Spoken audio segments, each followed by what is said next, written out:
Punjab assembly का इजलास बुलाने पर तनाज़े में शिद्दत। स्पीकर पंजाब असम्बली ने डिप्टी स्पीकर के तमाम इख्तियारात खत्म कर दिए। असम्बली के दरवाजे भी खारदार तारे लगाकर बंद। तहरीक इंसाफ ने डिप्टी स्पीकर दोस्त मजारी के खिलाफ तहरीक अदम एतमाद जमा करा दी। नून लीगी अरकान भी स्पीकर चौधरी परवेज इलाही के खिलाफ तहरीक अदम एतमाद जमा कराने पहुंच गए। इजाजत न मिलने पर धरना दे दिया।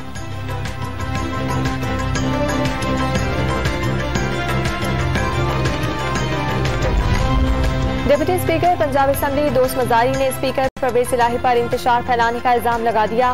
पंजाब में हालिया इक़दाम सिस्टम को पटरी से उतारने की कोशिश करार।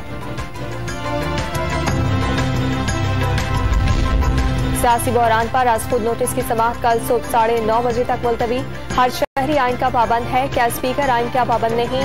जस्टिस एजाजुल एहसन का सवाल। अदालत पार्लियामेंट के फैसले का जायजा नहीं ले सकती। आज फैसला दिया तो फिर पार्लियामेंट की हर चीज चैलेंज होती रहेगी। पार्लियामेंट को अपने फैसले खुद करने देना चाहिए। बैरिस्टर अली जफर के दलाइल। नईम बुखारी और अटॉर्नी जनरल कल दलाइल देंगे।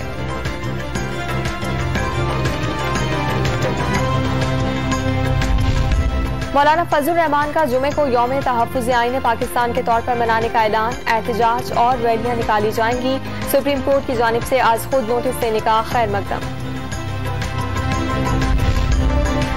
तारीख हुकूमत की रुखसत पर आइन को आग लगा देना याद रखेगी। Chairman Peoples Party Bilawal Bhutto ने वाज़ेह कर दिया, इमरान खान को उनके मायूस कुन इक़दामात नहीं बचा सकते।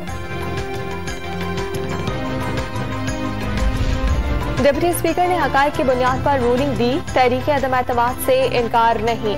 गैर मुल्की साजिश को नजरअंदाज नहीं किया जा सकता। तहरीक इंसाफ के रहनुमा शाह महमूद कुरैशी की प्रेस कॉन्फ्रेंस।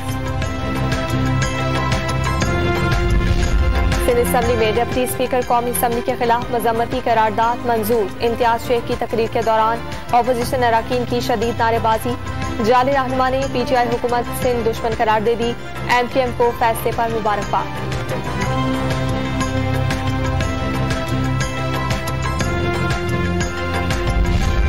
और सिंध हाईकोर्ट ने कराची के इलाके ली मार्केट में गैर कानूनी तामीरात रोकने का हुक्म दे दिया। सिंध हुकूमत SPCA और बिल्डर को नोटिस जारी।